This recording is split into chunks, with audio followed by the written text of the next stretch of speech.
Bom dia a todos e obrigado por aguardarem. Sejam muito bem-vindos à videoconferência de divulgação dos resultados do primeiro trimestre de 2026 do Açaí Atacadista. Destaco aqueles que precisarem de tradução simultânea, temos essa ferramenta disponível na plataforma. Para isso, basta clicar no botão Interpretation através do ícone do globo na parte inferior da tela e escolher o seu idioma de preferência, português ou inglês.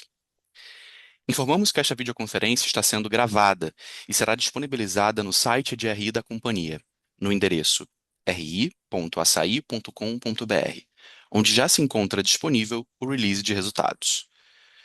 Durante a apresentação da companhia, todos os participantes estarão com o microfone desabilitado. Em seguida, daremos início à sessão de perguntas e respostas.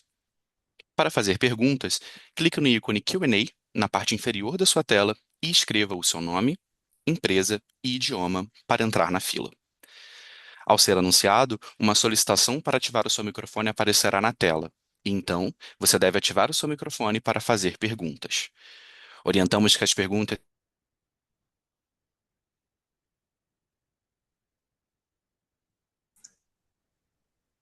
Ficou mudo aqui para mim, Luan.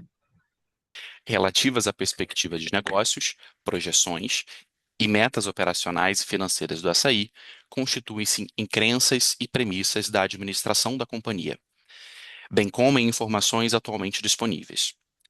Considerações futuras não são garantias de desempenho. Elas envolvem riscos, incertezas e premissas, pois se referem a eventos futuros e, portanto, dependem de circunstâncias que podem ou não ocorrer.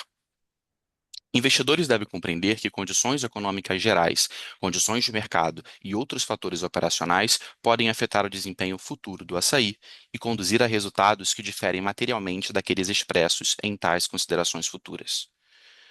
Gostaria de passar agora a palavra a Gabriele Elu, diretora de Relações com Investidores. Olá, bom dia a todos e todas. Muito obrigada por participarem da nossa teleconferência de resultados do primeiro TRI de 26. Vou apresentar os executivos que estão aqui hoje. Elmiro Gomes, nosso CEO, Rafael Sachete, CFO, Sandra Vicari, VP de Gestão de Gente e Sustentabilidade, Vamir dos Anjos, que está passando o posto de VP Comercial e Logística para o Anderson Castilho, que também está presente, e o Sérgio Leite, diretor executivo de Operações. Passo a palavra agora para o Belmiro para o início da apresentação. Obrigado, Gabi. Bom dia a todos e todos, né, os que estão participando, o time que está aí presente, né? A ideia nossa hoje é transmitir informação do primeiro trimestre, né? Um trimestre que ele tem uma combinação, né, de uma série de efeitos adversos, né, que tem impactado o consumo, né, especialmente o alimentar. Acho que do lado negativo nós temos o ponto de mercado que a gente tem visto ainda um contexto atual de mercado extremamente complexo. Acho que separando em alguns pontos, né, o primeiro ponto que a gente tem visto como ofensor é o nível de endividamento das famílias que mês sobre mês ele tem batido recordes, né, e isso tem tirado especialmente da população de baixa renda um poder de compra e de consumo. Então, alguns movimentos que talvez já não seriam esperados para esse período, para o primeiro trimestre de 2026, como trade-down, troca, algumas dificuldades em levar alguns volumes, né, especialmente algumas categorias, eles têm sido persistentes. Então, o nível de endividamento, né, e aí nós temos uma combinação nociva, que é a combinação de endividamento alto com uma taxa de juros elevado. Acho que vale destacar, né, que esse nível de endividamento, infelizmente, que, né, o Brasil bateu recorde, chegou a 80% agora em março, ele vem também sendo impulsionado por vários dados de mercado, por um aumento ainda, um ritmo ainda ascendente no ritmo de apostas esportivas, onde hoje essas apostas, principalmente na população de baixa renda, né, quando a gente olha a região norte, nordeste do Brasil ou algumas outras regiões, esse ritmo continua muito forte. No primeiro bimestre desse ano, o ritmo de apostas ele chegou acho que a 230%, quase o triplo do mesmo período do ano passado, O Brasil hoje, né, tem 1 bilhão de acessos mensais, né? É um país onde o número de acessos em site esportivo é superior, inclusive, ao WhatsApp ou inclusive ao YouTube, pelos dados que a gente tem acompanhado de mercado. Então, isso tem colaborado muito com o endividamento. Na medida que a população está endividada, ela tem reduzido o poder de compra. Isso tem pressionado nossos clientes, os pequenos comerciantes que se abastecem conosco, né? No quarto trimestre, a gente trouxe uma diferença de performance entre o setor alimentar, que atende a baixa renda, e do que atende a alta renda. E a diferença é uma diferença, como a gente já tinha destacado, que nós nunca tínhamos visto de relação de um ano para o outro. Enquanto você tem quase uma variação normal com o PIB de 3 a 4% nominal positiva nos setores que estão atendendo a alta renda, quando a gente olha para a baixa renda, esse número ele tem se mantido numa queda de 9%. Então, esse dinheiro que está sendo gasto em juro, ele tem hoje faltado no consumo, ele tem faltado no carrinho. Junto a isso, a gente viu uma combinação inédita no primeiro trimestre de uma deflação em commodities, em todas as grandes commodities, que foram arroz, o feijão, açúcar, leite, farinha de trigo e óleo de soja, que no trimestre registrou uma deflação média de 12%. Isso é uma visão média do TRI, obviamente isso não é o final da ponta do trimestre, mas que são commodities importantes, aonde o setor como um todo, não somente o açaí, para que vocês tenham uma ideia, o setor de atacarejo ele responde hoje por 50% do mercado alimentar brasileiro. Quando a gente olha isoladamente as commodities, nós respondemos por 65%. Então, na medida que essas categorias elas caem, no caso da farinha de trigo e do leite, você tem um impacto muito grande também nos derivados, biscoitos, massas, os derivados lácteos, isso causa um impacto na receita nominal de venda, né? Dentro desse cenário, que a gente observa é que nossa política dentro do primeiro trimestre foi o quê? Preservar a margem. Então, ou seja, né, dado que no nosso entendimento, né, quando você tem um cenário de mercado, seja pela questão da commodity, commodity é commodity, a gente falou no quarto trimestre, né, ela é temporário, efeito tanto inflacionário ou deflacionário na commodity, porque seja via produção, seja via demanda, isso vai se tender a ter um ajuste. Então, no momento, né, a gente vai destacar, né, ao longo da apresentação também as iniciativas novas para quando esse ciclo de deflação passar, e ele vai passar sempre porque o produtor também não consegue produzir no preço que algumas commodities estão sendo vendidas, né, a companhia esteja pronta para capturar, né, seja o fim da deflação, seja um aumento da inflação. A gente tem também, né, nesse trimestre uma mudança, nesse cenário de deflação, na nossa visão, era um cenário que seria persistente, né, ao longo também do segundo trimestre, mas a gente tem um efeito novo, que são os conflitos no Oriente Médio. Na medida que você tem um conflito que ele pressione o preço do petróleo, então você tem um componente que ele pode virar inflacionário, que o mais óbvio, normalmente, a gente vai imaginar nos derivados de petróleo e no frete de produtos de baixo valor agregado, mas às vezes até alguns itens que não são imaginados, uma água mineral, o custo da água é frete e a embalagem plástica, que é derivado de petróleo. O próprio custo da água ele é muito baixo, então há provavelmente um impacto inflacionário, não consegue dimensionar totalmente, a ser visto, né, no final do primeiro tri e segundo trimestre. Tanto que no final do primeiro trimestre nós seguramos um pouco o volume de oferta e ampliamos um pouco o volume de estoque em relação ao qual era o nosso planejamento, nem tanto em relação ao ano anterior, para também não ser surpreendido com o aumento de preço da indústria. A despeito de tudo isso, né, mesmo sendo um cenário talvez desafiador, um trimestre com essa série de componentes que eu listei anteriormente, nós conseguimos manter a rentabilidade, manter a margem bruta estável, o que mostra que o modelo de negócio do açaí é um modelo muito extremamente resiliente do ponto de vista de EBITDA pré em termos de geração de caixa. A margem ela teve totalmente estável. Ela ficou no mesmo patamar do ano passado, mesmo com o top line. Obviamente, quando você tem uma deflação pesada pelo peso que essas categorias têm no nosso mix de venda, que não tem como mesmo as lojas chegar no patamar da inflação. Nossa avaliação é que se fosse tentar fazer isso, a gente gastaria uma margem no momento que o mercado não está comprador. Então, simplesmente nós refletimos dentro dos preços, na precificação, né, e a performance de venda do trimestre mostra isso. Dificuldade de consumo do lado, deflação muito forte nas commodities de outro. Despeito disso, conseguimos um avanço importante da margem bruta de 3 pontos percentuais e uma série de iniciativas de controle e segurar o patamar de despesa fez com que as despesas Ainda, obviamente, elas estão acima do patamar do que a venda cresceu, porque, né, o trabalho para nós vender um pacote de arroz a R$ 28 ou a R$ 12, igual chegou, ele é o mesmo, mas nós tivemos uma série de iniciativas estratégicas, seja do ponto de vista de automatização, seja do ponto de vista de novos processos. Também fizemos uma readequação no quadro de funcionários, especialmente na área administrativa, nos escritórios da companhia, que permitiu com que a despesa subisse no nível menor do que a inflação, ainda superior à venda. Então, se não fosse isso, né, a gente teria ainda tido um aumento do EBITDA, mas na nossa visão, dado o cenário econômico, a estabilidade do EBITDA, ele é um indicador importante, considerando o patamar de venda no trimestre.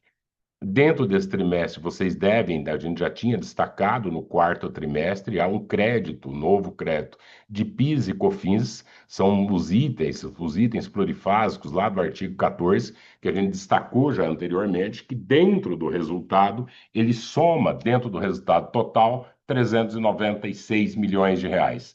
Para melhor comparabilidade, o EBITDA que nós estamos mostrando, o 5,5, ele não tem nenhuma influência, é um EBITDA ajustado para não refletir, né, nenhum volume desse crédito e refletir simplesmente a métrica operacional. Então, ou seja, o que nós estamos olhando, o 5,5 estável, é uma base totalmente comparável do ano passado. Obviamente que dentro do lucro líquido do indicador de dívida, esse volume de crédito ele está sendo contabilizado, dividido da seguinte forma: parte dele não recorrente, que são de exercícios anteriores e que foram monetizados agora no primeiro trimestre, que dá um total de R$ 272 milhões. E um outro volume de 124 milhões do primeiro trimestre, esse recorrente, já do primeiro TRI agora de 26, que está lançado na apuração e que ainda vai estar na fila de monetização pela apuração do PIS e COFINS. Né? Isso faz com que o lucro líquido recorrente, ou seja, quando a gente olha essa nova base recorrente, chega a 174 milhões. Quando lança o não recorrente, chega a 320 milhões na visão pós-IFRS. Um outro destaque: geração de caixa e alavancagem. Obviamente, nós já tivemos a oportunidade de falar. A companhia está num foco muito grande de desalavancagem, né? A gente tem aí uma Selic que não tem ajudado pela massa de dívida, acho que esse trimestre pega, né, um aumento da taxa em torno de 14% em relação ao primeiro tri do ano passado. O primeiro tri do ano passado estava com a Selic média baixa, né? É que a sensação dela de estar alta, ela já vem persistente no trimestre, mas, né, com todos os esforços que a companhia fez, a companhia é uma grande geradora de caixa. Então, né, o EBITDA que nós geramos, né, o Rafael vai passar um pouco depois do slide financeiro, né, a gente suportou, mais do que suportou o investimento da companhia, suportou também o pagamento do custo do serviço da dívida, e a dívida ela tem uma redução. O Rafael vai destacar no slide dele de 1,2 bi em relação ao ano passado.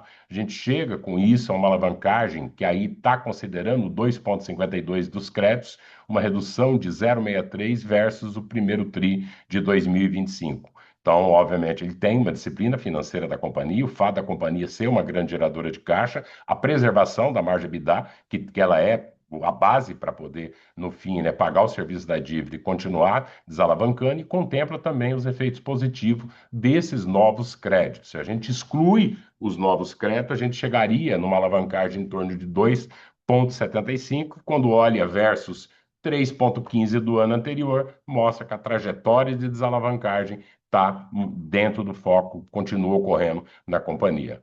Pode avançar, Gabi, para o próximo slide. Que parte a gente já tem, né? Um pouco do que eu destaquei antes, né? A gente traz aqui na base que seria totalmente comparável, aqui está expurgado todo e qualquer efeito dos dois créditos que eu falei anteriormente, e a margem bruta, né? Nós já vimos sinalizando que nós vemos num processo de expansão da margem bruta, seja porque a gente tem uma quantidade menor de lojas novas, então, na medida que você reduz a abertura de loja, a margem ela passa a refletir um pouco mais a margem real do que período onde 20% da venda eram lojas recém-inauguradas. Tem um avanço importante na nossa gestão de preço, né, principalmente nesse momento onde, né, diferente talvez de outros formatos, quando você pega mesmo os dados dos supermercados, que normalmente a maioria das redes ela atende um único perfil de classe social. Está atendendo a classe média, está atendendo a classe alta, está atendendo a classe baixa.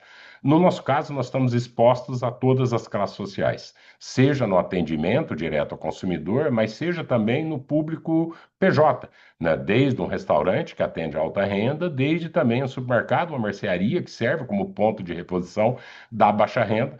Isso faz com que impactos diferentes na economia, nesse momento, também justifica uma precificação diferente, principalmente olhando para a geografia de loja e uma série de alterações no mix de produto.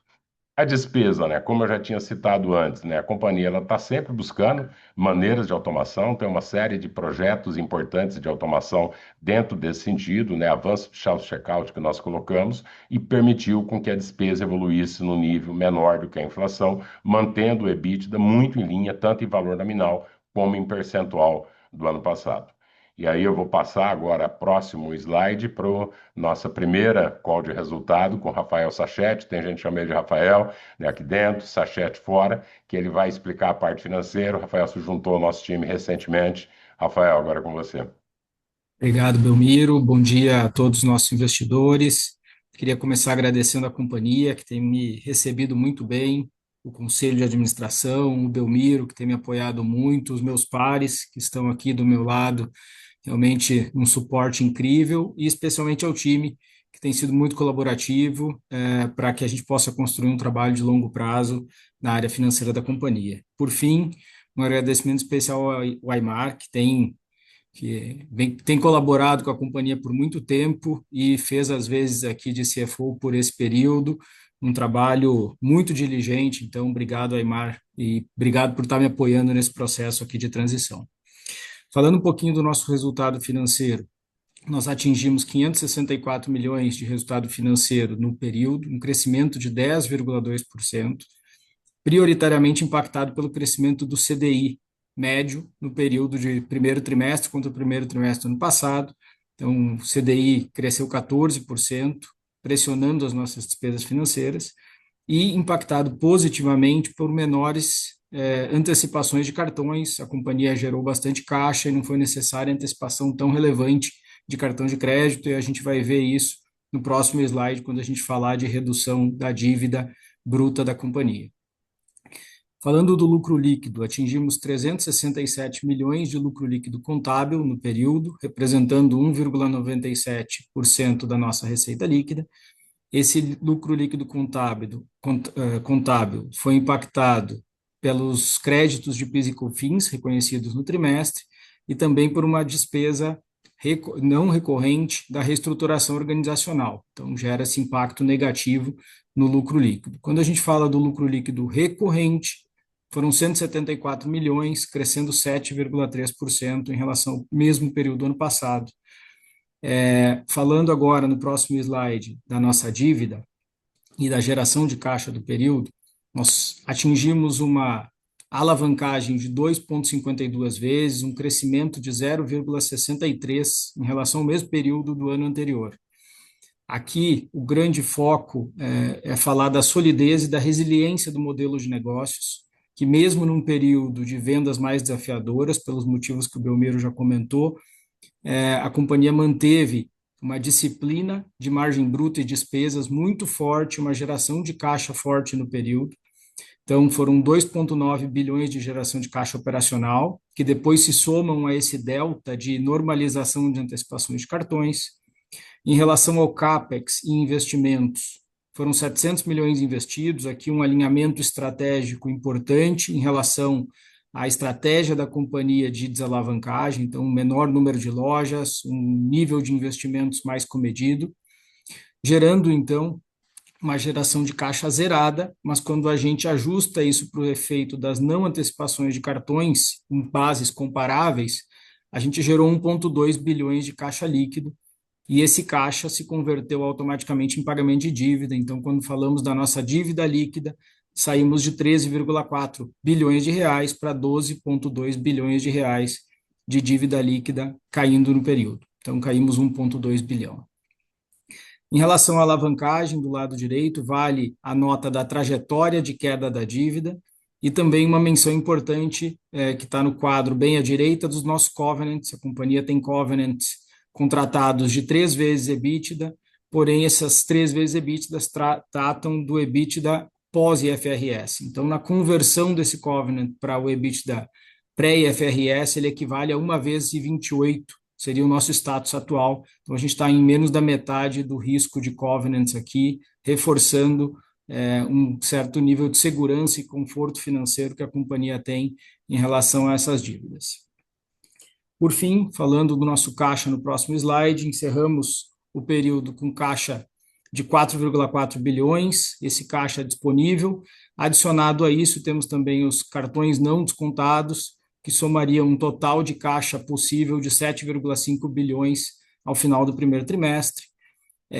A companhia segue muito confiante com a geração de caixa, com a solidez no modelo de negócio, e em função disso, nós anunciamos ontem à noite um programa de recompra de debêntures, limitado em 200 milhões de reais, por um período de 180 dias, e esse programa tem o objetivo de reduzir a dívida bruta da companhia e aproveitar eventuais oportunidades aqui de arbitragem de taxa, dado alguma volatilidade do mercado secundário das debêntures.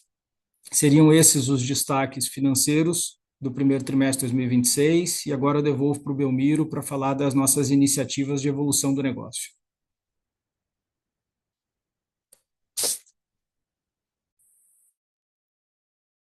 Está no mudo, Belmiro.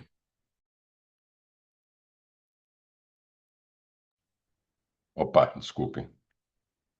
Bem, dentro do que a gente falou inicialmente, né, obviamente, dependente do mercado externo, onde a gente tem passado, né, são ciclos, né, para quem acompanha a economia brasileira, a gente sabe dos ciclos de commodities, ciclo de juro alto, ciclo de juro baixo. O que a companhia tem buscado é estar posicionando, a gente teve outras oportunidades de falar, para aproveitar talvez o ativo de maior importância que nós temos, que são os 40 milhões de clientes mensais em loja, para poder todas novas iniciativas, elas visam o quê? CAPEX baixo, e aproveitar o fluxo existente de cliente, bem como a estrutura de loja, para agregar novas vendas. E aí, dos projetos, para trazer um pouco de atualização, hoje a gente já está com 200 lojas com os produtos que a gente chama de in-and-out. O objetivo é ter produtos que tenham alta atratividade, preço muito competitivo e que dure por um pedaço de tempo. Ou seja, o objetivo, né, a gente está vendo aí, por exemplo, né, os refrigeradores que foram colocados em loja, outros produtos, não é que nós iremos trabalhar com uma linha de refrigeradores ou vamos entrar no elétrico nesse sentido. Não, tem um item que tem oportunidade, volume muito grande, olhando para o nosso fluxo de cliente. Então, o objetivo é um reforço, primeiro, da percepção de preço baixo e aumentar o share of wallet. Um outro destaque, né, a gente teve uma mudança dentro do marco legal, né, que permite agora a implantação de farmácia completa dentro das nossas lojas. Nós podíamos fazer isso dentro das galerias, mas a operação, né, primeiro que o layout do atacarejo, você implantar a farmácia fora, não é todas as lojas que nós temos ABL. A gente tem visto novas mudanças de hábitos na população, né? Os análogos de LP1, nós têm trazido uma busca por maior saudabilidade. Nós já tivemos outra oportunidade de destacar a migração de carboidrato por proteína, por busca de suplementos, e a farmácia, na nossa visão, olhando para o público existente e olhando para a nossa estrutura física já, dado que aluguel, IPTU, energia, segurança já está, nos permitirá também ser competitivo, né? E entrar nesse novo setor. O objetivo é gerar venda nova, mas também recuperar um pedaço do que a gente chama de HPC, que são higiene pessoal, que acabou saindo e indo muito para o setor farmacêutico, além de ser uma alavanca de venda para os produtos que eu já mencionei, que são os produtos de suplementos e complementos alimentares, que nós já estamos em avanço. Então, nosso projeto da farmácia com a mudança do marco legal, que era uma demanda do setor há quase 30 anos no Brasil, né? Nossa expectativa no segundo semestre, nós já devemos estar com 25 lojas implantadas, o Sérgio e o Wagner estão à frente desse projeto, né? E já incluímos em 90 lojas novos produtos, né? Voltado muito mais que suplemento, vitamina, alimentos proteicos, para se ajustar aos hábitos de consumo do cliente, mas obviamente que a parte de suplemento, vitaminas, é que eu acredito que tem um espaço, um potencial muito grande, cada vez mais vai ter no Brasil. Nós esperamos o projeto da farmácia estar em avanço. Pode avançar. O próximo slide. Marca própria. Nós já começamos os primeiros itens de marca própria. Serão utilizada a marca Açaí, voltada para o consumidor final, principalmente, a marca-chefe voltada para o nosso público de food service, uma marca que o Açaí já trabalhava e já tem ela voltada, né, em alguns produtos que deve agora sofrer uma ampliação, e a Econobom como produto de primeiro preço. Que a gente busca, né, a gente já lançou os primeiros 25 SKUs, outros 175 deve estar disponível até no segundo semestre, até o final do ano. O objetivo aqui é, primeiro, né, a gente expandir, uma expansão de margem, objetivo claramente, né, dado que a gente viu que a indústria pegou um pedaço do custo baixo do atacarejo e colocou na margem dela, a gente quer pegar um pedaço da margem da indústria, então o objetivo claramente aqui, expansão de margem, fidelização de clientes e também criar um fortalecimento maior do nosso poder de negociação comercial com fornecedores tradicionais, ampliando mais o mix de marca própria. O dígito, esse ano, ele passou também para uma reformulação, o Júlio está à frente desse projeto, então a gente ampliou agora a quantidade de lojas presentes no iFood, já tem mais de 100 lojas, inclusive quem quiser depois entra no aplicativo do iFood, faça também uma compra que ajuda no volume de venda, e nós estamos com os testes em andamento na parceria que nós firmamos com o Mercado Livre para o Fulfillment, a gente está concluindo agora os testes de integração, principalmente de nota fiscal, trânsito logístico, para começar a operar de forma mais massiva nesse novo canal. Estamos ainda aguardando, né, o Banco Central na aprovação da cisão da FIC, né, que é uma das grandes alavancas de valor na companhia. Nós estamos já fazendo, que nós já tínhamos um waiver no piloto da maquininha, né, que seria do Açaí Pay, mas as outras diversas frentes do projeto, ela ainda depende de uma aprovação do Banco Central. Né, hoje, né, o Passaí está com mais de 1.300.000 cartões ativos, nós acreditamos ter uma oportunidade interessante em serviços financeiros complementares e também na exploração de um private label, seja ele para o cliente consumidor, mas seja muito para esse cliente também comerciante, que às vezes para crédito ele encontra dificuldade no sistema tradicional, no sistema bancário. Então, essas novas iniciativas e outras que nós estamos avaliando ainda, até para apresentar para o Conselho, como postos de combustível, né? A Açaí recebe mais de 20 milhões de veículos em lojas por mês. Então, ou seja, 40 milhões de clientes, quase 20 milhões de veículos. Então, posto de combustível pode ser uma oportunidade. Tem uma outra oportunidade que nós estamos avaliando, que são os eletropostos. Como hoje nós temos um parque de geração de energia, né, de autoprodução muito forte, nosso custo por estar no mercado livre de energia, não tem a ver com o mercado livre digital, ele é metade, por exemplo, de São Paulo da tarifa residencial. Então, em lojas grandes, com alto volume de estacionamento, à medida que avança, né, então nós também devemos estudar como reforço também de preço baixo, não teria condição de vender para o cliente energia mais barato até do que na casa dele, né? Então, reforçando também margem de preço. Então, se olhar para todas as iniciativas da companhia, são iniciativas que, mantida a diretriz de alavancagem, baixo nível de CAPEX. Segundo, olhando para a base, olhando para os 40 bilhões de clientes, olhando para a força da marca, fazer a extração de valor. E queria passar aqui, antes até de eu passar para a Sandra para falar do ESG, né, o Vladimir está acompanhando a nossa divulgação de resultados, a gente já anunciou o comunicado do mercado, né, que o Vladimir vai se dedicar a novos projetos pessoais, está fazendo o período de transição, né, com o Anderson Castilho na parte comercial e logística, do mesmo jeito que o Sérgio está fazendo, né, o período. Queria agradecer, Vladimir, por toda a dedicação, por todo o esforço, por toda a contribuição. A gente já teve outras oportunidades de falar. Sem a tua contribuição, não teríamos chegado até aqui, e desejar sucesso nos seus novos projetos pessoais. Já deixar uma palavrinha, porque a gente passa para a Sandra e aí já abre para perguntas e respostas. Bom dia a todos. Obrigado, Belmiro. Primeiro, assim, acho que rapidamente, tá, até para não atrapalhar o call, agradecer a você, né, por esses 15 anos aí de parceria no Açaí, aos nossos acionistas, conselho de administração, a diretoria como um todo, os meus pares, enfim, mercado financeiro, mas acho que eu gostaria de fazer dois agradecimentos especiais, né? Um aos nossos fornecedores, que enquanto eu estive à frente da área comercial, a gente recebeu muito apoio, o Açaí recebeu muito apoio dos fornecedores e peço que eles continuem nos apoiando, apoiando o Anderson, e principalmente aos mais de 90 mil colaboradores que durante esse período que eu tive à frente das áreas comerciais e de logística, contribuíram para o crescimento do Açaí. Sair de uma empresa lá de 2011, com faturamento de 3 bi e transformar isso numa companhia de 80 bi, me deixa muito honrado poder ter participado, ter feito parte disso e ter contribuído para o crescimento e para o desenvolvimento do açaí e das nossas pessoas. Eu encerro meu ciclo na empresa muito orgulhoso por tudo que foi feito, tudo que foi construído por mais de 90 mil colaboradores. E desejo sucesso a vocês todos, e principalmente ao Anderson e ao Sérgio nas novas cadeiras aí, que vocês conduzam da melhor forma os negócios da companhia. Muito obrigado a todos. Obrigado, Vladimir. Obrigado mais uma vez. E aí acho que podemos passar para a Sandra, nossa VP de dirigente. Bom dia a todos e todas. Falando sobre ESG agora, a gente segue aí comprometidos em garantir que o nosso crescimento continue gerando valor consistente para a sociedade e também para o meio ambiente. Nós temos a nossa atuação estruturada em 3 pilares, que são operações eficientes, pessoas e comunidades e gestão ética e transparente. Nesse trimestre, nós tivemos aí, a gente manteve a nossa presença no ISE da B3 pelo 4º ano consecutivo, tivemos uma evolução no ranking e somos a única empresa de varejo alimentar presente no índice.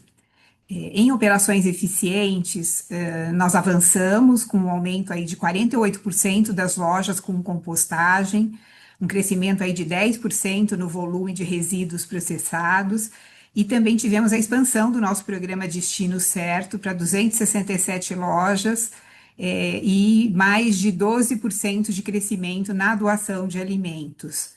Em pessoas e comunidades, a gente segue evoluindo aí em diversidade e inclusão. Temos hoje mais de 26% de mulheres e mais de 44% de pessoas negras em posições de liderança. Também tivemos avanço na inclusão de profissionais 50 a mais, imigrantes.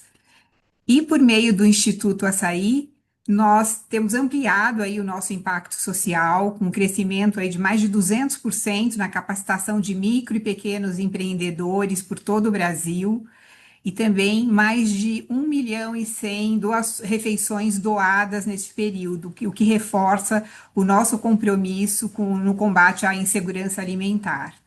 Enfim, a gente segue evoluindo de forma bastante consistente em ESG, sempre com foco na geração de valor sustentável no longo prazo. Esses são os nossos principais avanços aí desse trimestre, e eu passo agora a palavra para a Gabi para dar sequência aí no evento. Obrigada, Obrigada. Sandra. Na verdade, tem um slide aqui do Belmiro, só de fechamento. Verdade, Gabi. Acho que antes de passar, podia ter feito, fazer ele depois, mas assim, os próximos passos, acho que um pouco a gente já amarrou diante, né, da outra apresentação, ou seja, a companhia está muito voltada em desalavancagem, disciplina financeira. O objetivo nosso é seguir desalavancando. Há uma incerteza grande, né, com a taxa de juro, quando todo mundo imaginava um juro talvez menos a menos. Né, a gente tem destacado também a questão do efeito CAD, a gente tem visto o quanto o juro alto, né, e ele tem prejudicado a baixa renda.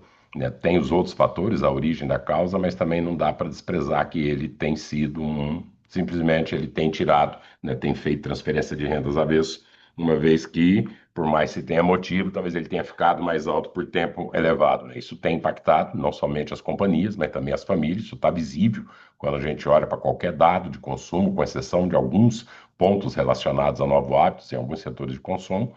Então, vamos manter, segurando investimento, continuar a trajetória de desalavancagem e buscando uma expansão de aumento de produtividade e de margem dentro do parque existente, dado que ainda a gente tem 140 lojas que são novas, tem muitas lojas que vieram do projeto de hipermercado, onde vários projetos, novas iniciativas que eu destaquei, estão voltadas para isso, e a contínua evolução do modelo.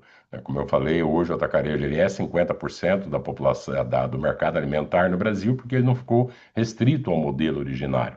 Então, né, obviamente, não dá para pensar que um único modelo atenda todas as demandas de todas as classes. Então, a gente vai continuar explorando a nossa estrutura de loja, estrutura e fluxo já existente, para poder buscar gerar venda, diluir despesa, continuar mantendo a margem igual nós fizemos agora, ou até, obviamente, subir a margem, à medida que você passa a deflação e tem um outro questão de consumo. Como acho que eu já sei demais, para abrir direto, pode passar para abrir para perguntas e respostas. Agora começaremos a sessão de perguntas e respostas. Lembrando que para fazer perguntas, vocês devem clicar no ícone Q&A na parte inferior da tela e escrever seu nome, empresa e idioma para entrar na fila. Ao ser anunciado, uma solicitação para ativar o seu microfone aparecerá na tela, e então você deve ativar o seu microfone para fazer perguntas. Solicitamos, por gentileza, que as perguntas sejam feitas todas de uma única vez. Vamos à nossa primeira pergunta, que é de Dani Eiger, analista sell-side da XP. Dani, abriremos seu áudio para que você possa realizar a sua pergunta. Por favor, pode prosseguir. Bom dia, Belmiro. Bom dia, Sachete, Gabi, enfim, todos que estão presentes. Obrigada por pegar minha pergunta. Eu tenho duas aqui do meu lado. A primeira em relação ao reconhecimento de crédito. Eu imagino que você deva ter visto, né, Belmiro, mas teve uma notícia, especificamente, acho que algumas semanas atrás, que trouxe um pouco de incerteza, principalmente do lado dos investidores, de se seria de fato possível aproveitar esse crédito, né? E aí, enfim, vocês trouxeram o reconhecimento nesse resultado, então acho que seria legal ouvir um pouquinho o lado de vocês. Eu lembro que quando vocês informaram no último resultado, vocês tinham uma boa base tanto jurídica quanto até de auditoria para esse reconhecimento, mas eu acho que seria legal só se você puder dar esse contexto frente à notícia lá da questão da Receita, tá vendo alguns supermercados tá vendo talvez fazendo um uso indevido desse crédito. E aí a minha segunda em relação à questão da reestruturação, se você pudesse dar um pouquinho mais de detalhes de tamanho e até momento do TRI que ela foi feita, para a gente entender um pouquinho como pensar nisso olhando para frente, e aí até talvez linkar, eu não sei se tem algum direcionamento, assim, algum link claro, mas na discussão do 6 por 1, né, que essa é uma discussão que tem evoluído bastante, imagino que o self-checkout talvez já seja um movimento nessa direção, mas talvez, enfim, vocês contextualizarem também um pouquinho que seriam estratégias além dessas que você já vem fazendo para lidar com esse eventual desafio aí de curto prazo. Obrigada. Obrigado, Dani. Na verdade, são três aqui, né? Vou começar de trás para frente aqui falando. A reestruturação, né? Ela atinge principalmente, né? Ela atingiu os setores administrativos, muitos ligados à própria expansão, a sair por anos, né? 2022, né? Quando nós fizemos a conversão do Extra, nós chegamos a ter 14 mil pessoas de construção civil trabalhando. Então, obviamente, na medida que você reduz o investimento, né, você também tem que fazer uma readequação de estrutura, e fora isso, a companhia está com uma série de projetos de eficiência, né, interna em diversas áreas. Para ter uma ideia, a gente deve tombar um novo sistema de gestão de funcionários, de pagar, tanto não somente de folha de pagamento, mas contratação, admissão, que vai permitir uma série de processos manual ser automatizado. Agora, em junho, aproximadamente, a gente deve fazer uma mudança. Estou dando esse exemplo, mas, por exemplo, a gente trocou o sistema de compras de insumos nosso, que permite com que as lojas agora consigam fazer um catálogo de forma mais automatizada. Então, a torre de projetos, né, tanto que internamente que eu falo, né, 2022 nós temos aquela conversão do Extra que foi um esforço gigantesco. Os projetos que nós temos hoje, que está envolvido dentro da área de TI, diversas áreas da companhia, tem na mesma envergadura. Está mexendo com uma série de coisas ao mesmo tempo e a gente vê ainda uma série de oportunidades, seja do ponto de vista para melhorar a despesa, seja do ponto de vista de você ter diminuições de custo. Então, né, para uma companhia, né, como o Vlamir falou, nós saímos de 2010, de 38 lojas para 313, atendendo 40 milhões de clientes. Obviamente, existe uma série de otimizações. Então, são projetos estratégicos da companhia em diversas áreas que estão ocorrendo dentro desse momento. Então, ele não está restrito única e exclusivamente também à questão de pessoal. O que a gente buscou, obviamente, nesse movimento preservar é a questão do atendimento e experiência do cliente em loja, piso de loja. Né? Uma vez que, se parte do volume ele não está vindo, ou valor nominal, porque você tem uma queda de 12% nas commodities, a gente vai refletir isso, mas não vou tirar a operadora de caixa nesse sentido. A gente tem buscado eficiência, mas sem cortar a experiência do cliente.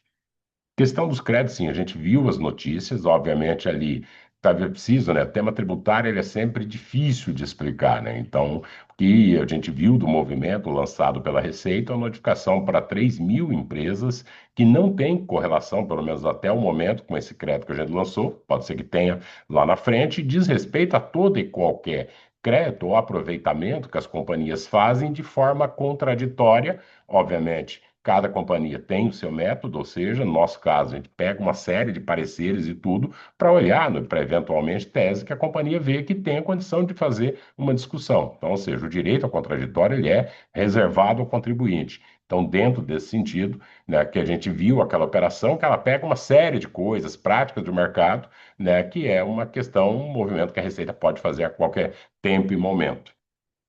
Do 6 por 1, Dani, o que a gente tem observado é que deve, né, na nossa visão, acho que é um movimento que a gente tem observado, que vai acompanhar, a companhia ela vai se ajustar, né? Acho que talvez uma questão que precisa ficar, né, que é muito importante, porque, né, hoje o atacarejo, indiscutivelmente, é o canal de preço mais baixo da população. E ele é mais baixo em relação a outros canais.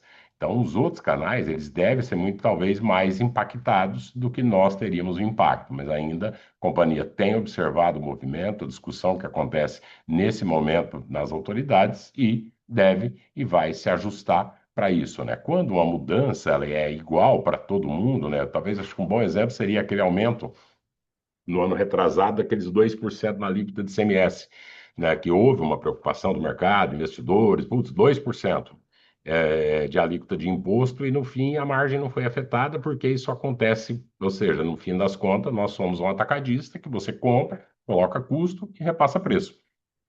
Então, dentro disso, uma mudança que tem, a gente deve refletir. Acho também que ela pode abrir até uma oportunidade para uma revisão em termos de horário de funcionamento, né? Então, mas ainda temos um pouco de cautela para ver como que vem a mudança, qual é o período de transição, qual é a questão de hora, para poder se ajustar a isso. É um impacto que acontece para todo mundo. Quem é menos custo vai ter cada vez menos custo relativo. Quem tem mais custo vai ter mais custo também quando você olha no relativo. A tendência é que um movimento desse, dependendo da forma, ele amplifique ainda mais a nossa competitividade.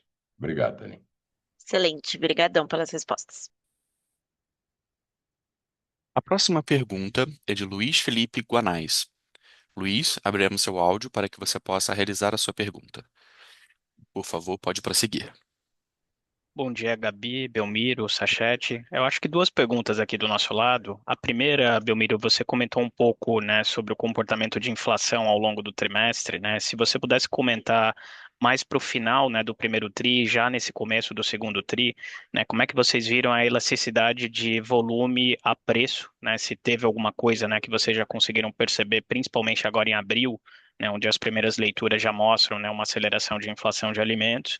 E uma segunda pergunta, né, sobre capital de giro, né, e negociação com fornecedores, né, se vocês pudessem comentar um pouquinho a dinâmica, né, de negociação ao longo, né, do primeiro trimestre e como é que foi o efeito disso também em margem bruta, né, se vocês conseguiram capturar, né, algum ganho de margem bruta em função dessas negociações. Obrigado.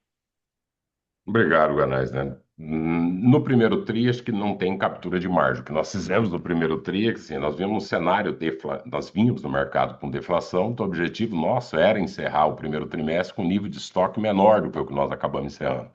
Mas na medida que o conflito ele deu sinais de prolongar e uma incerteza muito grande nas cadeias de produto que seriam impactados, o que a gente optou foi para ampliar um pouco os estoques, mas isso no final do primeiro trimestre. Então, tem sim um movimento, a gente já viu os primeiros movimentos inflacionários, né? Obviamente que ele está, como ele tem uma causa que pode terminar, mas ainda os efeitos devem perdurar, a gente deve ver algum efeito inflacionário dentro do segundo trimestre. Até o momento, a gente não notou assim, uma mudança em termos de elasticidade de preço, porque acho que aí também, assim, né, por mais que o comerciante ele possa tentar, talvez principalmente, né, quando você olha para o poder de compra da população, ela não tem espaço para poder conseguir ampliar volume, né? Então você percebe uma cautela do público B2B, você vê que a gente abriu com um cenário de mercado, tem aí um projeto do governo, desenrola, que pode ser que coloque um pouco mais de dinheiro, porque no nível de endividamento, com a taxa de juro que está, né, ou seja, não mexer na causa raiz, a gente vê que a inflação ela vai colocar ainda mais pressão em cima da baixa renda. Então é preciso, acho que ainda ter avançar um pouco mais, né? Abril, obviamente, a gente tem uma inflação maior, mas a gente vai aguardar agora maio, junho, para ver como esse movimento se comporta. A gente está operando com os níveis um pouco maior de estoque para evitar uma discussão maior com a indústria em termos de negociação de preço. Mas, obviamente, você tem categorias mais impactadas do que outra, especialmente os que são imediatamente derivados de petróleo. Embalagem, nesse momento, é algo que tem sido pesado para os fornecedores. Então, a indústria de embalagem está sofrendo. Alguns casos você tem ajustes de 2 dígitos, né, especialmente quando você olha relativo à embalagem.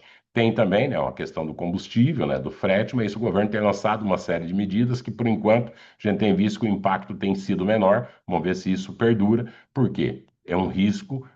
Barril do petróleo permanecendo no patamar que está, é a inflação contratada para vários países do mundo, não somente o Brasil, mas vários outros países, uma vez que é um insumo vital. De novo, o exemplo que eu falei da água mineral, né? A água é mais petróleo do que água.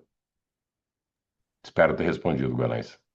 Tá ótimo, Belmiro, muito obrigado. Obrigado.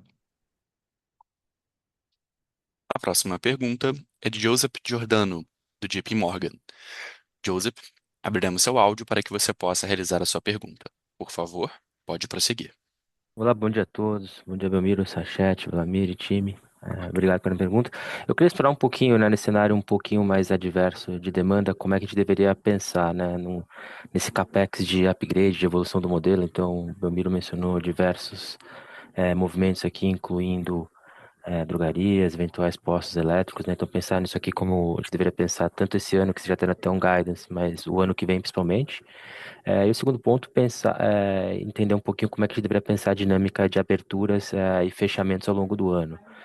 Se tiver algum fechamento, né? A gente teve uma abertura de loja esse primeiro tri, entendo que foi um escorregamento do ano passado, entender como deveria ser o phasing ao longo do ano e se, né, porventura, a gente deveria contemplar, de alguma maneira, algum fechamento ou venda de ponto, para entender como a gente deveria modelar isso aqui ao longo do ano. Obrigado. Obrigado, Joseph. Obrigado pela pergunta. Assim, né? Obviamente, que a gente falou até no quarto trimestre, a gente tem avaliado o parque existente, mas ainda no momento não dá para dar nenhuma sinalização de possível venda de ponto, porque eu posso falar que a companhia, obviamente, ela está sempre olhando seu portfólio de loja e buscando, como eu falei, a gente quer reduzir a dívida o mais rápido possível, até porque, né, a expectativa que tinha do juro, ela não tem se confirmado. Né? Para efeito de CAPEX, né, as novas iniciativas, para ter uma ideia, o custo de implantação de uma farmácia, como nós já temos uma loja, ela é um terço do que a gente gastou no açougue.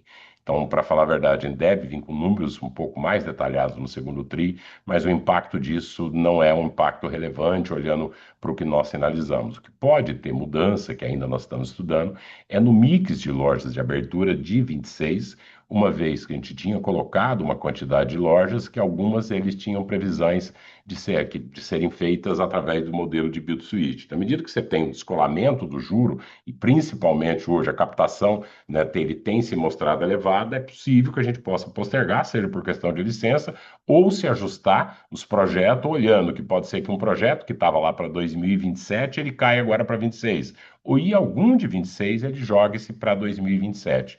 Como nós estamos ainda em discussão e tem a questão das licenças legais, então tem obras importantes que nós estamos tocando, o caso, por exemplo, de Capão Redondo, né, vai ser o primeiro cash and care numa região de quase 400 mil habitantes. Esse dia até o Sachete, uma das coisas que ele fez quando chegou foi olhar o espaço, né, e a gente pegou aqui para olhar para dentro do mapa de regiões da cidade e falou, olha o espaço que ainda tem para sair. Se olhar para a Zona Norte, nós temos só 3 lojas. Tem mesmo dentro da Zona Oeste, tem regiões de 400, 500 mil habitantes que não é que não tem só açaí, não tem nenhum cash and care. Então são projetos que vão ser executados, né? A segunda loja mesmo, nossa, de Mauá, a gente só tem uma loja na cidade com 400 mil habitantes, dentro da Grande São Paulo. Então a gente deve trazer uma visão um pouco mais equilibrada ao longo do segundo trimestre, uma vez que a gente fecha agora em maio, né, a parte de licença e define o pipeline final de expansão. No caso, a primeira que abriu, de fato, ela escorregou do ano passado para cá. Como é obra e alvará, tem muitos eventos que fogem ao controle da companhia. Espero ter respondido, Joseph. Perfeito, obrigado. A próxima pergunta é de Lucas Esteves, do Santander. Lucas, abriremos o seu áudio para que você possa realizar a sua pergunta. Por favor, pode prosseguir. Bom dia a todos, obrigado aí pela oportunidade de fazer a pergunta. Primeiramente, parabenizar aí pela resiliência na execução num momento tão difícil e segundo, desejar ao Sachete aí muito sucesso na trajetória no açaí. Tem 2 pontos aqui que eu gostaria de abordar, Belmiro, Sachete. Primeiro, em relação à dinâmica de receita, se vocês acreditam que essas novas iniciativas, e aí nomeando principalmente a questão da parceria com o Meli e o rollout do In-N-Out nas lojas, se vocês já acreditam que isso deve impactar de forma relevante já o top line no segundo trimestre, talvez até offsetando um pouco da pressão que a gente vem vendo por causa de inflação de alimentos. E um segundo tema, só voltar a falar dos créditos de PIS e COFINS para entender um pouco sobre a parte recorrente desses créditos que vocês reconheceram. Se existe alguma expectativa de tempo, de timing para monetização desses créditos, que eu entendo que eles não foram monetizados, só reconhecidos nesse primeiro trimestre, e com todos os créditos, tanto os históricos como os recorrentes, considerando isso, vocês veem como plausível considerar a possibilidade de terminar o ano abaixo de 2 vezes dívida líquida EBITDA? Então, um pouco da expectativa de desalavancagem de vocês aí até o final do ano. Agradeço desde já aí as respostas. Obrigado, Lucas. Vamos lá, né? Assim, as novas iniciativas, né? Algumas delas, caso, por exemplo, do Enenaut, ele está já presente em várias lojas, que ele tem uma capacidade de gerar receita, mas eu ainda não acredito que no segundo tri isso seja muito de forma relevante, até porque, imagina, um ponto, estamos falando 200 milhões de reais, né? No caso, na commodity, o que nós perdemos nela, se pegar L, os derivados, só aí foi quase 3, 4 pontos, né? Então, na medida que você pega um arroz e ele cai de 28 para 12, né, que você tem reduções da magnitude de 20% ou 30% nas categorias que são nosso core, nós somos especialistas, obviamente, as novas iniciativas é um trabalho de longo prazo, né? Mas é aquela história, né? Para quem, felizmente, estou há bastante tempo no mercado alimentar, commodity sempre foi isso, sempre subiu, sempre caiu. Então, ou seja, né, o que nós talvez tivemos dessa vez é um ciclo de várias commodities se mergulhando ao mesmo tempo, que isso vai passar. Ou ele se ajusta, porque o produtor, no caso do arroz, por exemplo, a saca chegou a ser paga R$ 53, com a saca que custa 75 para ser produzida. Então é uma questão de tempo, mas obviamente sim, a gente está colocando, está avançando os novos projetos, eles vão ajudar, mas não acredito que ele seja capaz. Acho que pode alterar mesmo, né, de forma mais forte o top line é uma mudança inflacionária, porque o grande ofensor hoje, ou seja, quando a gente olha para o nosso, vamos falar, mesmo as lojas deveriam estar em linha com a inflação. Qual é o primeiro ofensor? A deflação. Quando você tem categorias dessa magnitude, e segundo, uma população que ela mantém-se, porque a base do ano passado já era uma base restritiva de consumo. Uma população que, ao contrariando as expectativas, contrariando quando você olha para a renda, desemprego, uma série de dinheiro que tem sido injetado na economia, você não consegue virar isso consumo. Por quê? Porque o endividamento, cada mês que passa, ele vem batendo ainda acima. Sobre as questões dos créditos, sim, a tua leitura está correta. A gente monetizou o não recorrente, e o recorrente foi lançado agora na apuração. Expectativa é que isso deve ocorrer dentro de um prazo não superior a 12 meses, porque senão a gente teria que também já contingenciar ele. Então, por isso que ele está dentro do resultado recorrente. Né? Olhando para endividamento, a ideia nossa não é dar um guidance, que a gente pode dizer que nós estamos muito focados na desalavancagem da companhia. Então, ou seja, né, o objetivo é chegar qual é o mínimo possível que eu puder atingir esse ano. Então, ou seja, né, uma vez que a gente já viu que a Selic, de novo, já deu uma embicada para cima. Então, a gente vai usar, do ponto de vista, nós vamos preservar a margem, as novas iniciativas, a companhia não está deixando, em termos de CAPEX, assim, sinceramente, mesmo colocar o eletroposto, o posto de combustível, não é algo que vai pesar do ponto de vista de fluxo de caixa, né, são iniciativas mesmo que podem, né, gerar, então, difícil cravar o que seria um percentual. Então, assim, é óbvio que eu gostaria de ficar abaixo do que você mencionou, mas nesse momento não posso dar um guidance de maneira alguma, porque pode, bem ou mal, ter também algum imprevisto ao longo do caminho. Obrigado, Lucas. Claríssimo, Belmiro. Se eu puder fazer só um follow-up rápido sobre a questão da recorrência do reconhecimento desses créditos. Eu entendo que o phase-out do PIS e COFINS dentro da reforma tributária, esse seria o último ano que vocês poderiam reconhecer esses créditos. Então, a gente pode tratar como recorrente dentro de 26, mas a partir do primeiro tri de 27 não teriam mais esses créditos. Só confirmar se esse entendimento está correto. Ele realmente é recorrente até o momento que muda a legislação. Então, eu preciso confirmar se ela é 27 ou 28, porque aí no que muda o PIS e COFINS, se está cheio de ataque essa informação, aí ele passa a ser na pilha de compensação. Mas por isso até que o destaque do EBITDA ele está separado até inclusive do recorrente, por quê? Porque o PIS e COFINS vai mudar agora em 27. Exatamente, é 27, Belmiro. Obrigado, pessoal. Está claríssimo. A próxima pergunta é da Irma Sgartz, da Goldman Sachs. Irma, abriremos o seu áudio para que você possa realizar a sua pergunta. Por favor, pode prosseguir. Olá, bom dia.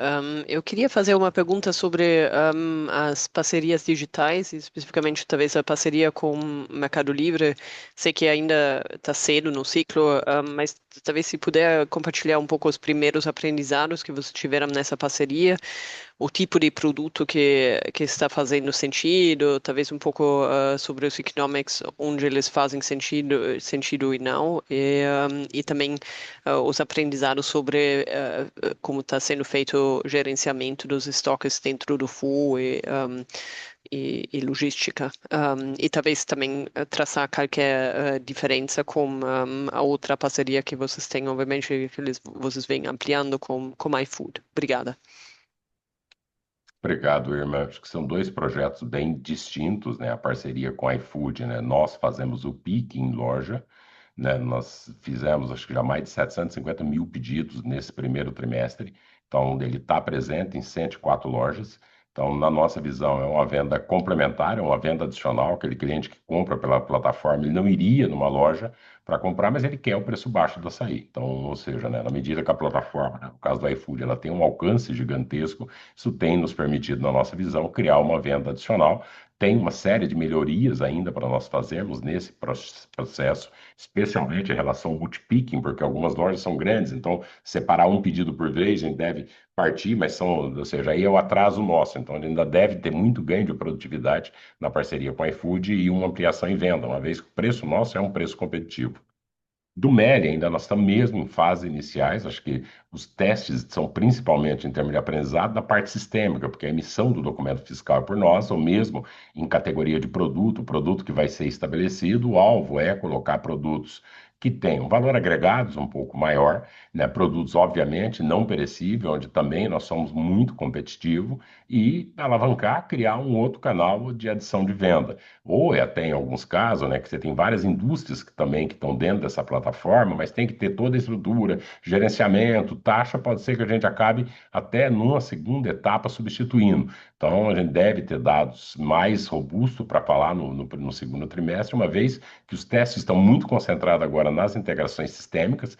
A gente fechou a parceria no final de março, eles se estenderam agora em abril. Obviamente que são duas grandes companhias que estão olhando com bastante cautela para isso estar funcionando a parte sistêmica, né? Primeiro, muito de forma correta, e também a parte logística dos produtos, né? Então, a gente deve chegar até 250 itens. Segundo trimestre, a gente deve ter números ou dados maiores para poder mostrar sobre essa parceria. Perfeito, obrigada. A próxima pergunta é do João Soares, do Citi. João, abriremos seu áudio para que você possa realizar a sua pergunta. Por favor, pode prosseguir. Obrigado. Duas rápidas aqui. Bom dia, pessoal. A primeira, queria só entender um pouco, Belmiro, a performance das convertidas. Como que foi essa performance? Quanto está rodando em termos de venda por loja? Qual que é a margem que a gente deveria ver dessas lojas? E aí, pensando também na dinâmica competitiva, quando a gente olha aqui, compara com a performance do atacadão, né, compara com a performance da indústria, como é que você está vendo a performance das lojas maduras, né, as lojas não convertidas, e se tem, enfim, como que você, olhando para o resto do ano, assim, né, como é que vocês estão vendo a possibilidade de aumentar a competitividade, enfim, de ter ganhos de market share mais robustos aqui, sem contar com as lojas convertidas. Não sei se ficou claro esse ponto, enfim, qualquer coisa você me avisa. Mas o segundo ponto que eu queria explorar é sobre o benefício, sobre o crédito PiscoFins. Se você somar o recorrente e o extemporâneo aqui, se dá para imaginar já um número acima de 1,5 bi lá que vocês tinham indicado. Para mim não ficou claro se já tem um upside risk mais claro aqui, Belmiro. Eu sei que é difícil fazer essa previsão, mas enfim, se você puder ajudar a gente a entender melhor. Vamos lá. Bem, é realmente difícil fazer a previsão, por isso que a ideia é ir dando número trimestre a trimestre, né? A gente tem uma previsão originária, obviamente os números desse trimestre eles foram superiores a isso em termos de compensação, mas também por que que a gente fala, olha, porque isso depende também muito da nossa apuração, tem tido mudanças, né? Também na própria legislação, você pode ter mudança até do ponto de vista, né, de atitude do fisco, então por isso que não dá para dar uma sinalização. Então, por enquanto, fica mantida, né, aquela estimativa, provavelmente mantido o ritmo, sem nenhuma intercorrência no meio do caminho, isso deve, né, aumentar, isso deve aumentar um pouco, né, em termos do recorrente em relação ao que nós tínhamos falado. Quando olha, né, para a área competitividade, João, sim, nós ganhamos 0,3 ainda de share. Então, a avaliação que a companhia tem feito, né, ou seja, aqui a gente tem um cenário de mercado, como eu falei, somado por endividamento, poder de compra do consumidor e deflação de commodities. Se tentar ampliar a venda, a tendência é de não teria, assim, de hipótese alguma, conseguido sustentar a margem e, pior, poderia não ter alterado muito, muito radicalmente ou feito diferença na venda. É o cenário que nós estamos trabalhando nesse momento. A companhia está com cautela, né? Pode-se olhar e falar, mas isso é por causa da alavancagem. Não, de fato, independente da alavancagem, muito provável que a gente tenha observado de mercado com dinheiro curto na mão do cliente de baixa renda, é que talvez o que é difícil para vários de nós que estão aqui é que quem está na alta renda não percebe isso. Né? Então, ou seja, né, o Brasil são vários Brasis ao mesmo tempo. Né? A realidade hoje, né, quando a gente vê os números, né, vê a movimentação do governo aí do desenrola, outras coisas, por quê? Porque de fato a baixa renda está altamente pressionada. Eu não vou entrar de novo aqui nos fatores, né, por mais vontade que me dê. E o que é algo que você não olha isso para alta renda. Então, nesse cenário, se você já tem preço elevado e o consumidor não tem, investir mais em margem para poder buscar venda não é o caso. A gente tem mantido os níveis de competitividade, o ganho de share foi mantido no primeiro TRI, em abril, até a última semana a gente olhou, a gente tem um avanço ainda maior em share, a despeito de que o mercado como um todo sofre. Como hoje nós temos poucas companhias de capital aberto, né, do setor alimentar, talvez a gente acaba mostrando, né, os números, né, mas como eu falei, né, esse ciclo é um ciclo temporário. Deflação de commodities sempre aconteceu, né, juro alto, juro baixo, né, então o que nós estamos fazendo é plantar as novas iniciativas para sair fortalecido na medida que esse ciclo passar. Né, das convertidas não tem muita diferença, a gente nesse ano a gente para até de dar os números dela, mas elas ainda, se só olhar os números lá do quarto tri, que elas estavam acima.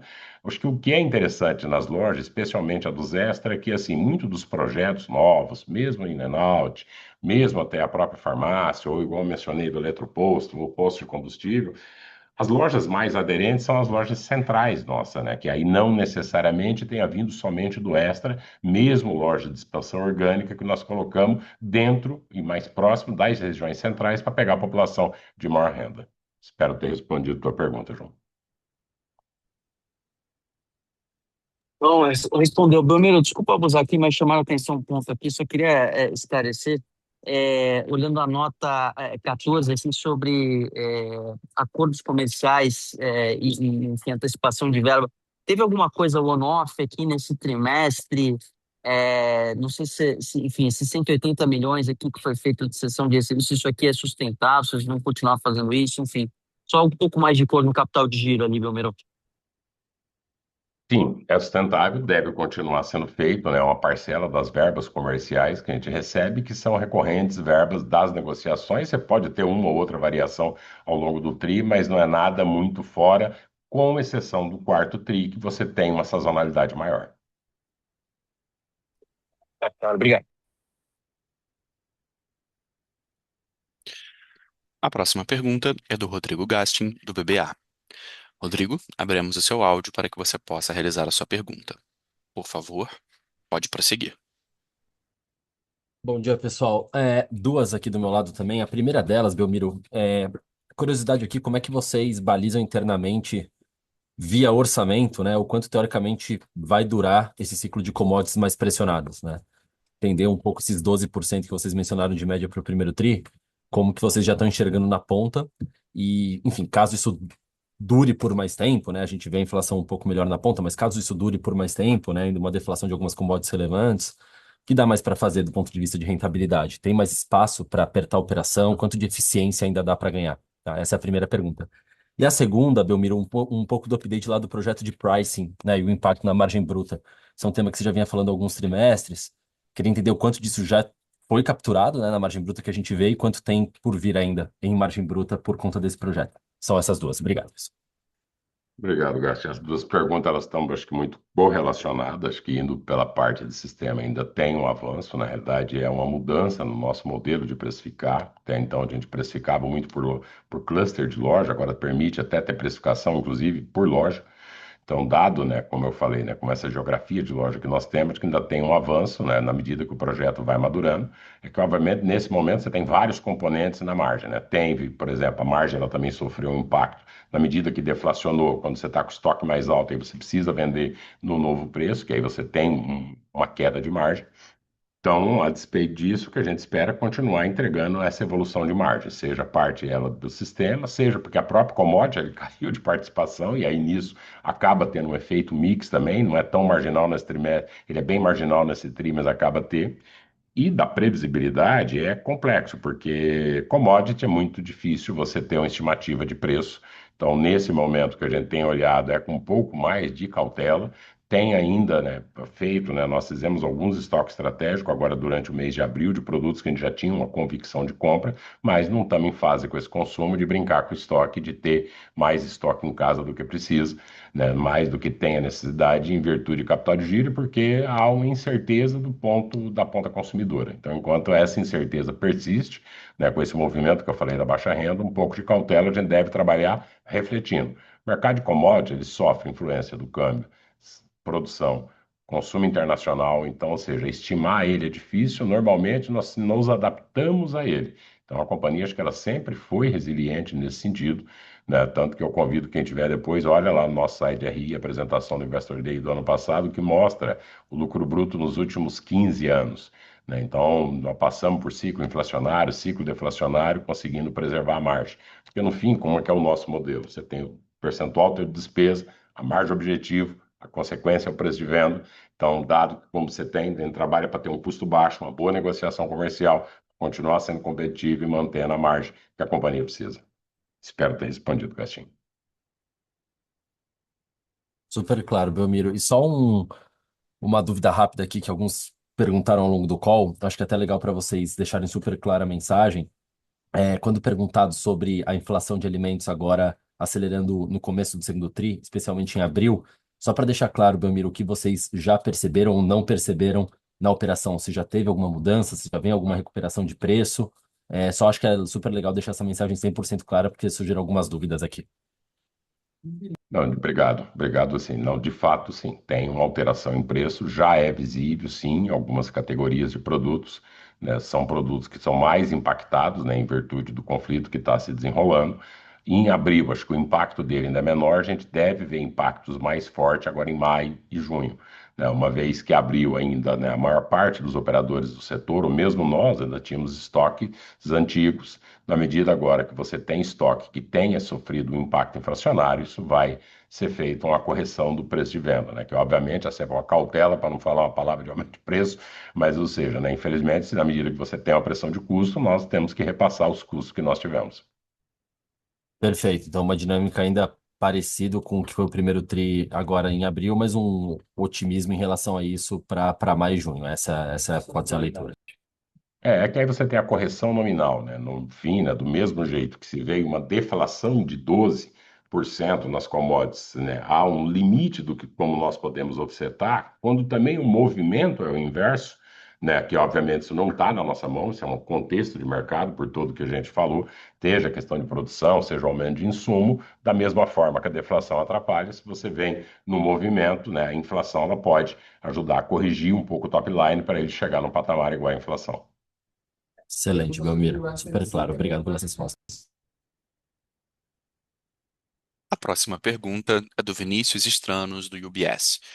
Vinícius, abriremos o seu áudio para que você possa realizar a sua pergunta.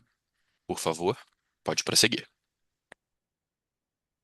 Bom dia, Belmiro, Sachete, Gabi. Duas perguntas aqui do meu lado. A primeira sobre volume PJ, tá? Se vocês puderem comentar um pouco o que vocês enxergam em termos de volume do seu cliente PJ e até um pouco da sua percepção sobre a saúde financeira, né, desse cliente nesse cenário de juros altos. E se você pensa que, né, num cenário de retomada de inflação, se a gente pode pegar aqui e pensar em um repique em algum movimento de antecipação e formação de estoque desse perfil de cliente aqui na ponta.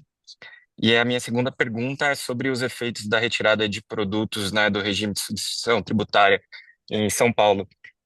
Se vocês acham que isso aqui pode gerar uma possibilidade de monetização adicional de impostos, olhando aqui mais no ângulo de ICMS, né? Vocês têm 1,6 bi, né, de impostos a recuperar em ICMS apenas, né, se isso aqui pode gerar alguma oportunidade, e pensando em novas fases, né, de substituição tributária, o que a gente pode pensar, né, impactos aqui, né, em CMV, receita líquida e margens para frente. Obrigado.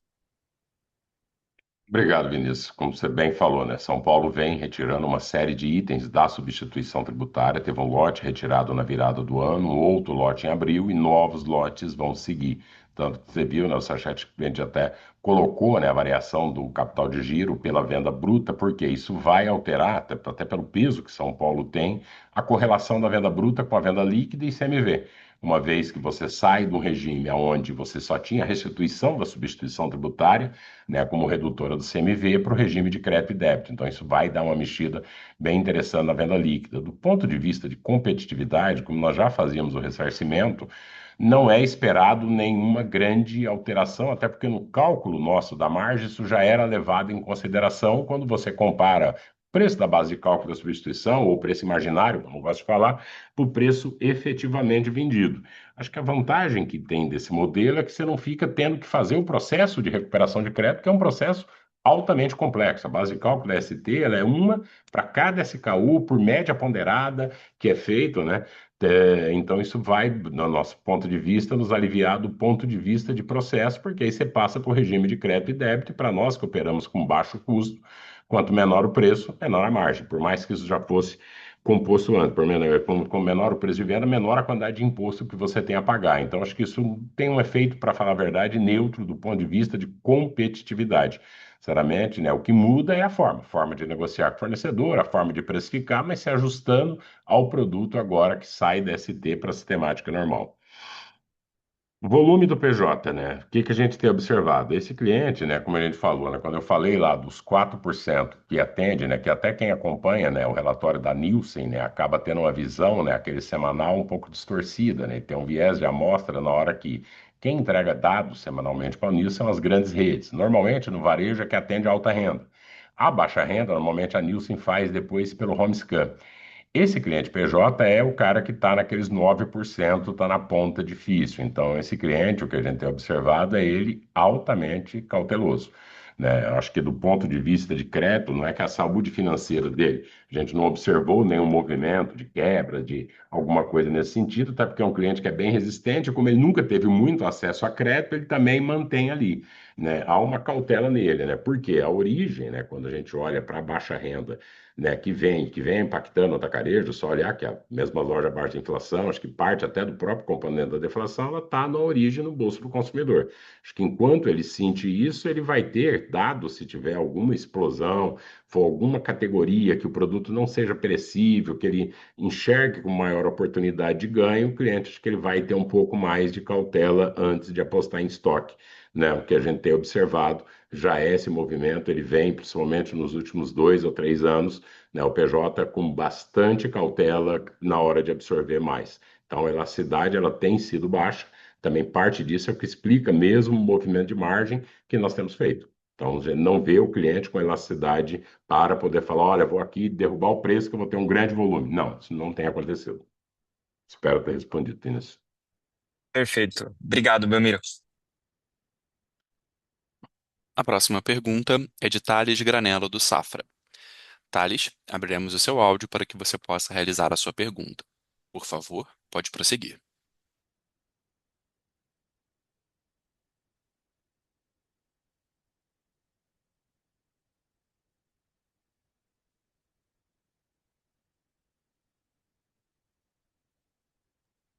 Thales, seu áudio está habilitado. Por favor, pode prosseguir.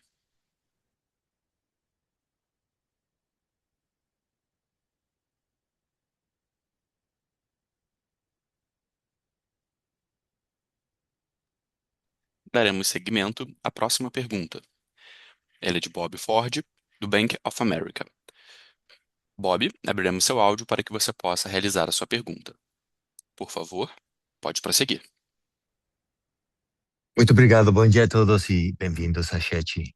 Belmiro, eu sei que é difícil, mas como você pensa sobre a same-store sales e a alavancagem operacional para o ano como um todo? Você tem deflação, mas também tem compensações. Seu lançamento no Mercado Livre parece estar um pouco atrasado. Como devemos pensar ou encarar o cronograma para atingir 400 SKUs a nível nacional? E, Belmiro, parece que você está muito confiante nas propostas de valor. Pode comentar sobre as diferenças de preço que está observando? E para confirmar, a proposta inicial é B2C, B2B ou as dois? Obrigado. Oi, Bob, só não entendi essa última aqui da proposta de valor em relação a quê? Que você falou do B2B e o B2C. Qual As produto? dois. No, a proposta de valor em comparação com a concorrência eletrônica das plataformas, dos mercados. Ok. Desculpa. Já Sim? entendi. Então. Acho que aí tem dois fatores, né? Por que nós estamos confiantes na proposta de valor, né? No caso da parceria com a iFood, pela nossa própria capilaridade de loja, o sortimento hoje que nós conseguimos oferecer e o nível de preço que nós conseguimos oferecer, né? Tanto que hoje, provavelmente, a gente seja um dos principais operadores dentro dessa plataforma, né? E a observação nossa é que tem bastante espaço ainda para poder avançar. Do Mercado Livre, né, como a gente fechou ele no final de março, a gente até tinha anunciado, né, que os testes começariam em abril, porque aí também tem um cronograma de projeto das duas companhias, né, o objetivo é acelerar, mas com responsabilidade, principalmente a parte de integração. E acredito que também pelo nosso tamanho, nossa escala e por agregar alguns outros, né, uma série de produtos, a gente poderia, pelo menos foi o que mostrou os números iniciais, ser um competidor muito forte dentro da plataforma, nos itens que a gente entende que sejam aderentes, né? Junto também, isso é uma discussão que é feita a quatro mãos, duas mãos nossas e duas também do Mercado Livre. Como eu falei, a gente deve ter números mais fortes no segundo trimestre. Quanto ao mesmo as lojas, né, o que a gente vê, né, um cenário que para o consumo ele ainda deve continuar restrito, né? Obviamente que, né, o cenário deflacionário, inflacionário, pode ser que agora com o conflito do Oriente Médio ele tenha uma virada, isso mexeria na venda, mas do mesmo jeito, assim, a deflação não temos muito como tirar ela, assim, da mesma forma que se vier uma inflação que coincidentemente vai ser em cima da maior parte dos mesmos produtos, que é os que têm maiores componentes frete e também tem um peso, né, com exceção do que são muito sujeitos ao peso do final, ao preço final do produto, a composição de embalagem. Né? Olhando para as mesmas lojas, a gente tem observado ainda o cliente fazendo trade-down, né? Então, cada vez que a gente olhar, né, para nós, quando vê o nível de endividamento da população, onde ele está segurando, principalmente é dentro do supermercado. Muita gente olha e fala, mas você tem outros setores de varejo que não está tão afetado. E aí entra a dificuldade de compreender a questão das classes sociais no Brasil. O movimento que está voltado para as classes de maior renda, eles de fato não têm tido impacto. Mesmo loja nossa que está maior renda. Os que estão voltados à baixa renda, infelizmente, a gente está no cenário de mercado difícil, né? Esperamos, né, um cenário melhor, que nós estamos nos fazendo nesse momento, é nos preparar com as novas frentes, novas iniciativas, nova proposta de valor, novos canais, novos produtos, para a hora que esse ciclo terminar, como eu falei, a gente seja o que esteja melhor preparado. Ficou claro. Muito obrigado, Belmiro. Obrigado. A próxima pergunta é de Andrew Ruben, do Morgan Stanley. Andrew, abriremos o seu áudio para que você possa realizar a sua pergunta. Por favor, pode prosseguir. Hi, thanks very much for the question. I'm interested to understand more about the plans for private label. You mentioned the 200 SKUs for the year. Do you have any sense of where you could see that figure reaching over time and even over the medium term, your vision for what private label penetration could be within your store sales? Thanks very much. Andrew, I'm sorry, because your tradução não está ativada para mim, Gabi. Não consegui capturar. Andrew, can you please repeat the question? Belmiro, tem que ativar o globo de interpretation em português. Não aparece para mim. Vê se você consegue responder ou se a gente pode voltar com ele depois. Ele perguntou sobre marcas próprias, onde a gente está do projeto, no update, o potencial de penetração. Ainda está, acho que daí responde para ele em inglês, meu inglês não é o suficiente. Mas tá com a tradução, pode Ele falar está com a tradução, ele está ouvindo. Ele falou do nosso objetivo também das 200 SKUs, como é que estaria, em que pé a gente está. Ok, acho que eu consegui ativar aqui agora, né? Ainda, né? Nós temos os primeiros 25 produtos, tem uma série de contatos com indústria, com fabricantes, como eu falei, a gente a cada trimestre agora, até o final do ano, a gente deve seguir numa escada evolutiva, né? E a cada trimestre trazendo as informações. Interesse por parte da indústria tem bastante, marca própria sempre foi um desafio no Brasil, né? Mas o fato, né, como eu já tinha destacado antes, de Grande São Paulo, nós temos 60% de penetração dentro dos domicílios, então, ou seja, região curta, onde tem oportunidade de marca, e, como no tempo atrás nós conversamos até com o Conselho, né, acho que está no momento muito favorável para entrar com um projeto agressivo de marca própria, uma vez que o cliente também está buscando preço com produto mais barato, né? Obviamente que tem uma cautela nossa de dar muito mais informações por questões concorrenciais, né, dentro do mercado, mas na medida do que a gente pode, a cada trimestre a gente vai dando um pouco mais de luz no assunto. Obrigado.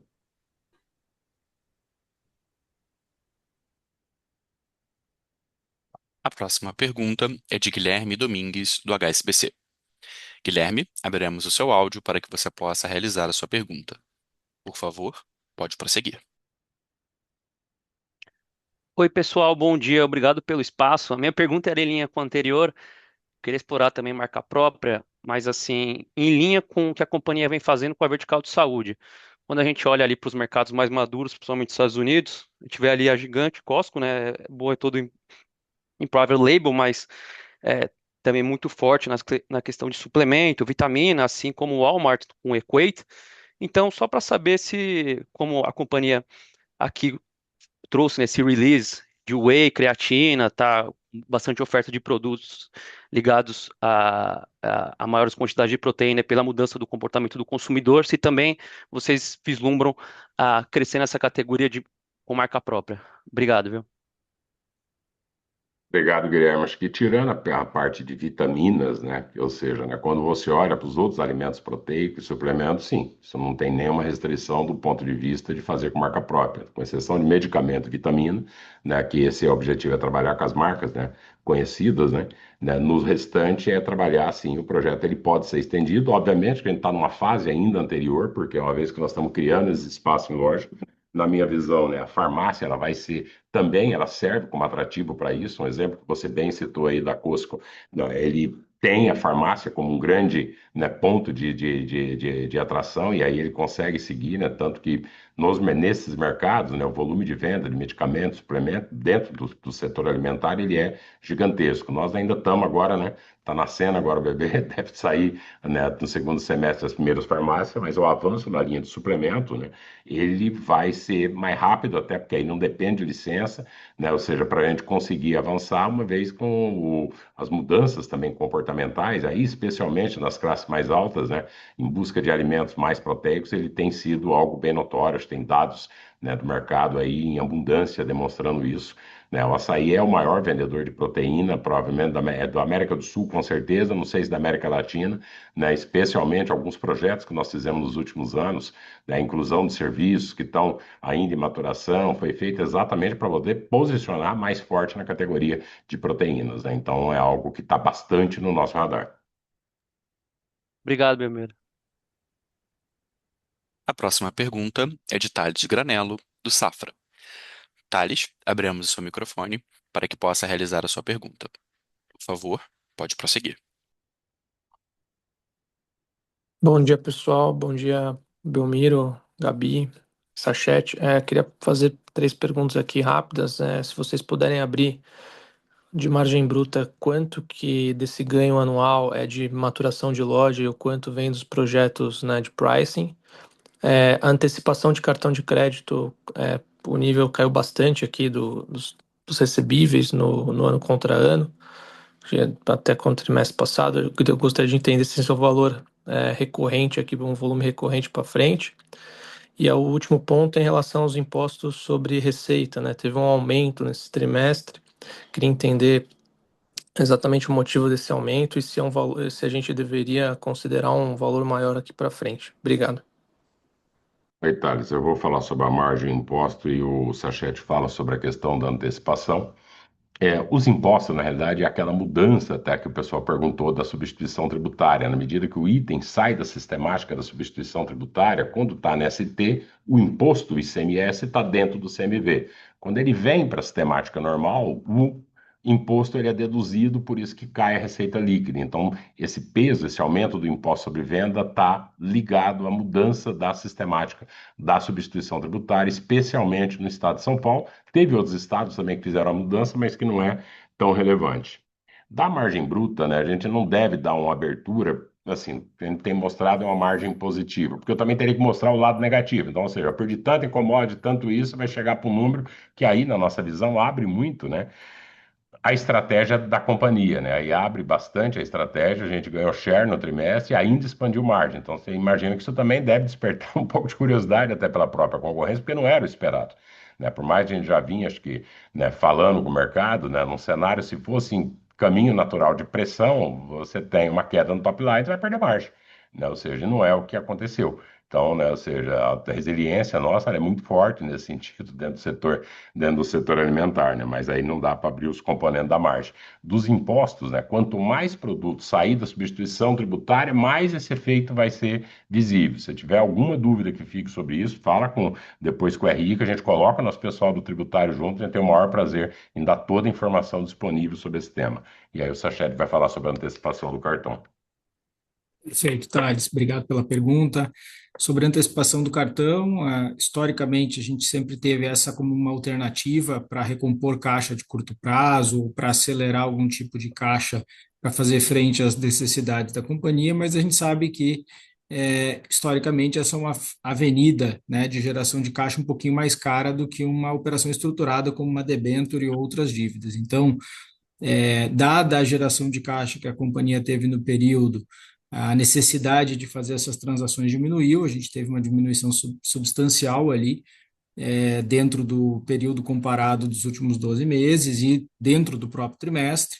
Como estratégia, o que a gente está vendo para frente é que, não sendo necessário a ativação dessa frente, a gente não deve fazê-la para priorizar aqui as dívidas de menor custo, tá? E aí a gente provavelmente vê o saldo de cartões ex-descontados crescendo um pouco. Tá certo, muito obrigado, Belmiro e Sachete. Inclusive, só um complemento, a gente está até fazendo um programa de recompra de dívida, né? Então, ou seja, né, você está fazendo programa de recompra, a gente viu que descolou muito no secundário algumas taxas de alguns papéis nossos, que não faz sentido nenhum, né? E a gente apresentou para o conselho aprovou essa compra no secundário, então, ou seja, a gente está comprando secundário também antecipar cartão na medida que não é necessário que você tenha volume de caixa, né? Isso está bem demonstrado, acho que aí dentro do release.